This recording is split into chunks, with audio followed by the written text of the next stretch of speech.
लाल किले के पीछे इस समय हम मौजूद हैं और यहाँ पर अगर बात की जाए पिछले लगातार कुछ घंटों से हालात जो हैं वो यहाँ पर दयनीय बने हुए हैं। अगर बात की जाए यहाँ पर पानी की, एक तरफ जहाँ पर कमर तक जो है वो पानी सड़क में आया हुआ है, दूसरी तरफ हम यहाँ से अब आपको एक्सक्लूसिव जो है यहाँ से आपको ग्राउंड रिपोर्ट दिखाएंगे। मेरे साथ मेरी हमारे चैनल की वरिष्ठ पत्रकार जो है शिप्रा सैनी वो भी मौजूद हैं, उनसे भी बात करें क्योंकि पिछले लगातार 2 घंटे से हमारी टीम जो है वो यहाँ पर मौजूद है। सबसे पहले देखा जाए तो ये रोड पर बिल्कुल पानी नहीं था अब से जब हम आए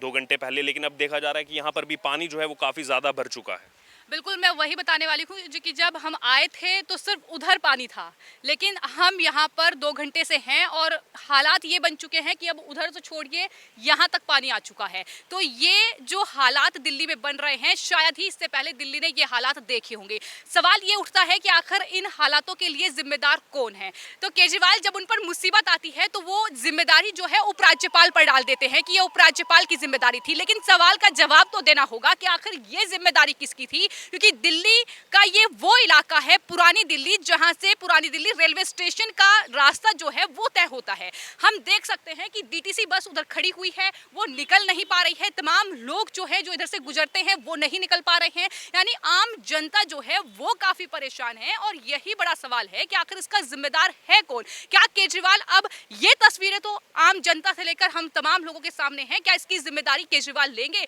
ये कहीं ना कहीं अर्जुन मेरा बड़ा सवाल अरविंद केजरीवाल से है और तमाम आम जनता का भी है, जो कि बातचीत हमने जिनसे की है उनका यही कहना है कि ये हालात इससे पहले दिल्ली में नहीं बने, तो केजरीवाल को इसका जवाब देना होगा। बिल्कुल सीधे तौर पर देखिए शिप्रा, अगर बात की जाए यहाँ पर जो अरविंद केजरीवाल ने पत्र लिखा अमित शाह को, देश के गृह मंत्री को, और सीधे तौर पर जिम्मेदारी डाल दी। जिम्मेदारी यहाँ मैं कहूँगा डाल नहीं दी, थोप दी, ठीकरा फिर से फोड़ दिया हरियाणा सरकार पर। उसके बाद हरियाणा सरकार का भी इसमें जो है रिएक्शन सामने आया है। अगर बात की दुष्यंत चौटाला जो उप मुख्यमंत्री हैं हरियाणा सरकार के, उन्होंने सीधे तौर पर कहा है कि आखिरकार अरविंद केजरीवाल को कुछ यहाँ पर अगर बात की वो हरियाणा में पैदा हुए, लेकिन उन्होंने काम क्या किया है केवल हरियाणा को बदनाम करने के अलावा। अपनी अकाउंटेबिलिटी कभी वो तय नहीं करेंगे, कभी उत्तर प्रदेश सरकार पर जो है ठीकरा फोड़ने का काम करेंगे, कभी हरियाणा सरकार पर काम जो है ठीकरा फोड़ने का काम करेंगे। और एलजी और बीजेपी के साथ जो उनका चल रहा है वो तो सीधे तौर पर पहले से देखा ही जा रहा है जनता की तरफ से। केजरीवाल तो ये भी कह रहे थे 2 दिन पहले कि इस तरह के हालात दिल्ली में नहीं बनेंगे, लेकिन आज हालात बन रहे हैं। जवाब देना होगा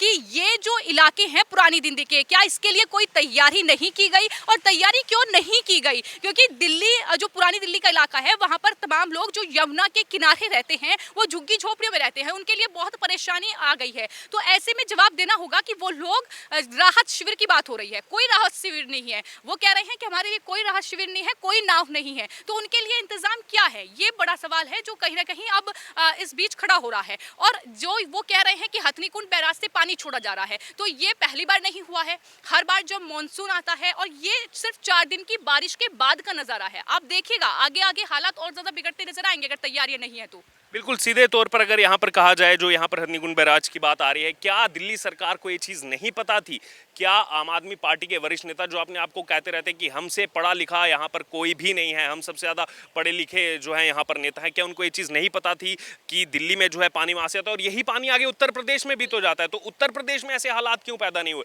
क्योंकि यहाँ पर दिल्ली सरकार की ना तो तैयारी थी, और खुद 2 दिन पहले, हाँ, तस्वीरें आप अंदाजा लगा सकते हैं कि ऐसा लग रहा है कि मानो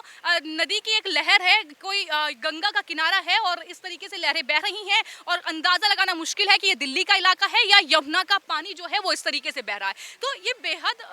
कहीं ना कहीं दयनीय जो इंतजाम है, जो कहीं ना कहीं तस्वीर है, वो दिल्ली से नजर आ रही है। और भयावह इसलिए है क्योंकि देखो कितनी गंदगी इसके साथ बह रही है, कितनी ज्यादा प्लास्टिक बह रही है, तमाम चीजें, और बीमारियों की वजह आने वाले वक्त में यही बनने जा रही है। फिर ये कहेंगे कि अस्पतालों में तमाम इंतजाम है, तमाम लोग बीमार पड़े हैं, वहाँ इलाज नहीं मिल रहा है, लेकिन हमने तो इंतजाम पूरे किए थे। तो यहीं से कहीं ना कहीं तमाम बीमारियां उत्पन्न होंगी और वही आने वाले वक्त में दिल्ली सरकार के लिए मुसीबत का सबब बनेगी। तो केजरीवाल को इस पर जवाब देना होगा। बिल्कुल सीधे तौर पर अगर कहा जाए, जो 2 दिन पहले अरविंद केजरीवाल ने कहा था कि यहाँ पर तो कोई बाढ़ आ ही नहीं सकती, कोई यहाँ पर बारिश हुई नहीं है, इतना कोई चांसेस नहीं है कि बाढ़ आ जाए, तो फिर आज ये क्या है? ये लाल किले के पीछे का दृश्य है, पीछे की रोड का दृश्य है। और यहाँ से मेरे कैमरामैन अगर दूसरी साइड आपको यहाँ पर विजुअल्स दिखाएंगे तो वहाँ पर तो बिल्कुल सीधे तौर पर कमर तक जो है पानी यहाँ पर आ रहा है। यहाँ पर अगर बात की जाए तो ये वो इलाके हैं जहाँ पर रोज़ाना लाखों टूरिस्ट जो हैं वो घूमने के लिए आते हैं, ना ही सिर्फ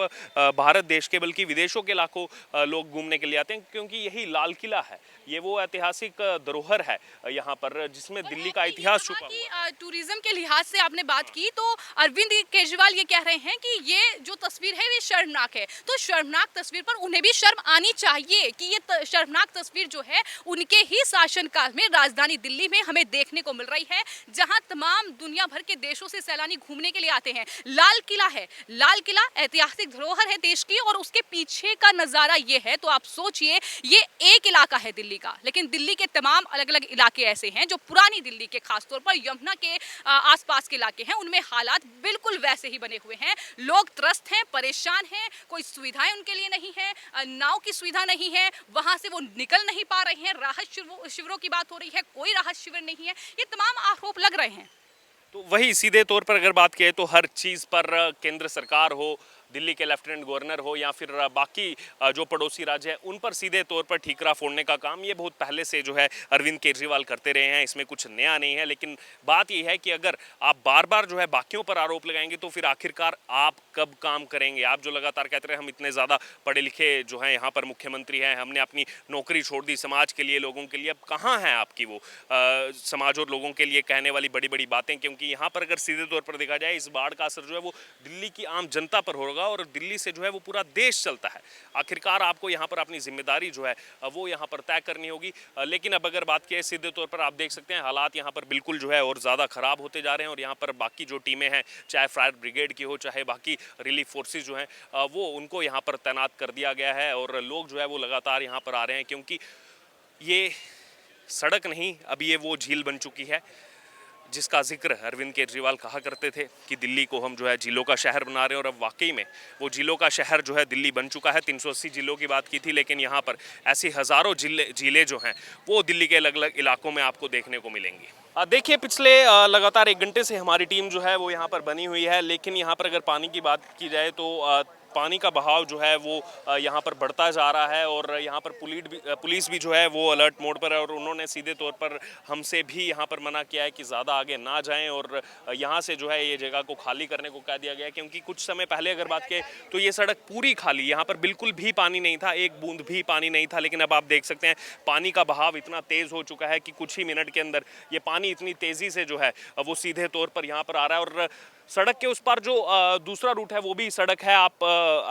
यहाँ पर कुछ पेड़ हैं लेकिन मेरे कैमरामैन आपको विजुअल्स जो है यहाँ पर कोशिश करेंगे कि आप लोग सीधे तौर पर विजुअल्स को देख सकें। ऐसा लग रहा है कि कोई नदी, एक्चुअल नदी वहाँ से बह रही है जो कितने सालों से बह रही है। इस तरह के विजुअल जो है वो यहाँ पर सीधे तौर पर ऐसे रूट पर देखने को मिल रहे हैं जहाँ पर लाखों गाड़ियाँ जो हैं अब वो रोज़ाना चलती हैं। और अगर बात करें तो यहाँ पर ट्रैफिक की तो शाम में काफ़ी ज़्यादा ट्रैफिक यहाँ रहता है और पीछे सीधे ये पानी जो है वो लाल किले में घुसता हुआ जो है वो आप देख सकते हैं। वहाँ से जो है थोड़ा सा जूम करके मेरे कैमरामैन आपको दिखाएंगे पूरे इलाके को जो है पानी ने अपनी चपेट में ले लिया और अब सीधे तौर पर ये क्योंकि लाल किले का पीछे वाला इलाका है, पीछे की सड़क है लाल किले का और वहाँ पर सीधे ये पानी जो है वो लाल किले में अब जो है घुसता जा रहा है। और देखिए यहाँ पर जो है फायर ब्रिगेड की गाड़ियाँ भी जो है वो यहाँ पर आ गई हैं। लोगों को यहाँ से हटाने के काम की प्रक्रिया जो है वो यहाँ पर शुरू कर दी गई है। सीधे तौर पर आप समझ सकते हैं, मैं आपको बताऊं कि आधे घंटे पहले यहाँ पर बिल्कुल भी पानी नहीं था, इस रोड पर बिल्कुल भी एक बूंद भी पानी नहीं था। लेकिन अब पानी क्योंकि यहाँ से बढ़ता जा रहा है, आगे जो है वो जाता जा रहा है और सीधे तौर पर आगे भी जो है वो सड़क भी पूरी जो है वो जलमग्न है और यहाँ पर अब से कुछ देर में और भी हालात जो हैं और ज़्यादा ख़राब हो जाएंगे। इसी को लेकर के इसलिए अब जो है यहाँ पर पुलिस ने सबको हटाने का काम जो है वो शुरू कर दिया है कि सब लोग जो है वो यहाँ पर एहतियात बरतते हुए जो है पहले ही यहाँ से हट जाएँ। और इसी को लेकर के अब आप सीधे तौर पर देख सकते हैं फायर ब्रिगेड की गाड़ी जो है उसको भी यहाँ पर लाया गया है। फायर ब्रिगेड जो है वो यहाँ से बाकी जो सामान्य लोग हैं सबसे पहले उनको हटाने का काम शुरू किया गया। उसके अलावा यहाँ पर जो गाड़ियाँ लगी हैं उनको यहाँ पर हटाने के लिए कह दिया गया है दिल्ली पुलिस की तरफ से। और ऐसी स्थिति दिल्ली के कई इलाकों में इस समय सीधे तौर पर देखने को मिल सकती है, चाहे वो वजीराबाद हो, चाहे वो यमुना बाज़ार हो या फिर और तमाम इलाके हो, आगे मोनेस्ट्री मार्केट हो। यहाँ पर इसी तरीके से जो स्थिति जो निचले इलाके हैं ख़ासतौर पर वहाँ पर स्थिति और ज़्यादा दयनीय है और जो बस्ती के इलाके हैं वहाँ पर लोगों को हटाने का काम भी शुरू हो गया है, क्योंकि सबसे ज़्यादा अफेक्टेड कोई होंगे तो वो बस्ती के लोग होंगे जो एकदम यमुना के किनारे जो है यहाँ पर रहते हैं। और सीधे तौर पर जो आम जनता है उनको भी काफ़ी ज़्यादा परेशानी का सामना यहाँ से करना पड़ रहा है, खासतौर पर चाहे फिर वो 2 व्हीलर वाले हों, 4 व्हीलर वाले हों, वो यहाँ पर जो है आगे नहीं ले जा सकते यहाँ पर अपनी गाड़ियों को। और यहाँ पर अगर देखा जाए तो बहुत सारे डिलीवरी वाले भी थे जो यहाँ पर बाइक से सामान डिलीवरी करवाना हो या फिर खाना डिलीवरी करना हो, उसको लेकर के जो है यहाँ से आगे नहीं जा सके और यहीं से उनको जो है वापस लौटना पड़ा। क्योंकि यहाँ से अगर दूसरी रोड की बात की जाए तो वो रोड भी बंद है। ये रोड की बात की जाए तो यहाँ पर तो बिल्कुल ऐसे नदी जैसे हालात बने हुए कि नदी ही यहाँ से जैसे बहती हो। तो इसीलिए सीधे तौर पर अगर कहा जाए तो अब स्थिति जो है वहाँ पर और यहाँ पर और ज़्यादा ख़राब होती जा रही है। हालांकि अभी गनीमत ये है कि बारिश अभी नहीं हुई है यहाँ पर सुबह से, लेकिन जैसे ही बारिश यहाँ पर हो जाएगी, क्योंकि अगर आप देखें ऊपर इस समय बादलों का साया जो है वो मंडराया हुआ है दिल्ली के ऊपर, और कभी भी जो है वो बारिश हो सकती है। तो इसीलिए सीधे तौर पर अब ये कहा जा रहा है कि बारिश जब तक नहीं आती तब तक जो है यहाँ पर हालात उतने जो है तेज़ी से नहीं बिगड़ेंगे, लेकिन जैसे ही बारिश आ जाएगी तब जो है यहाँ पर हालात और ज़्यादा ख़राब हो जाएंगे। पूरी दिल्ली जो है वो इस समय ट्रैफिक में डूबी हुई है। कहीं भी आपको जाना हो, कहीं भी निकलना हो, उससे पहले जो है आप एक बार जो एडवाइज़री है, चाहे फिर वो दिल्ली पुलिस की हो, ट्रैफिक पुलिस की हो या फिर DMRC की हो, दिल्ली मेट्रो रेल कॉरपोरेशन की, उस एडवाइज़री को कृपया करके फॉलो कर लें। लगातार जो है यहाँ पर चाहे पुलिस हो चाहे तमाम बाकी एजेंसियाँ वो प्रतिबद्ध नज़र आ रही हैं ताकि लोगों को किसी तरीके से जो है यहाँ पर किसी भी परेशानी का सामना ना करना पड़े। इसलिए एडवाइजरी यही दी जा रही है कि आप जो है वो सीधे तौर पर अभी घरों से ना निकले अगर कोई यहाँ पर बहुत आवश्यक काम नहीं है, क्योंकि ऐसी स्थिति अभी जो है वो कुछ समय और यहाँ रहने वाली है। कितने दिन और रहेगी ये हालांकि अभी कहना जो है वो असंभव है, लेकिन अभी अगर बात की जाए तो यहाँ पर सीधे तौर पर ये हालात जो हैं ये ऐसे के ऐसे ही बने हुए हैं। अब ये पानी कैसे इसकी निकासी होगी, किस स्रोत से इसकी निकासी होगी, इस पर कुछ भी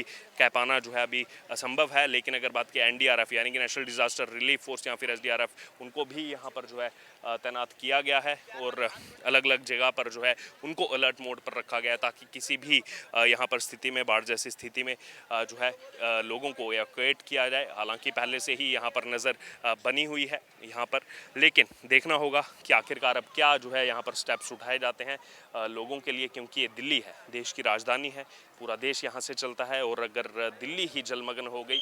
तो किस प्रकार से चीज़ें सुचारू रूप से चल पाएंगी, एक बड़ा सवाल है। और दूसरा, इस बीच यहाँ पर बड़ा झटका ये लगा जब 3 वाटर ट्रीटमेंट प्लांट को यहाँ पर बंद करना पड़ा। वाटर ट्रीटमेंट प्लांट यानी कि पीने का पानी, अब लोगों को पीने के पानी की भी समस्या जो है वो यहाँ पर आने वाले दिनों में दिल्ली में सीधे तौर पर देखने को मिलेगी।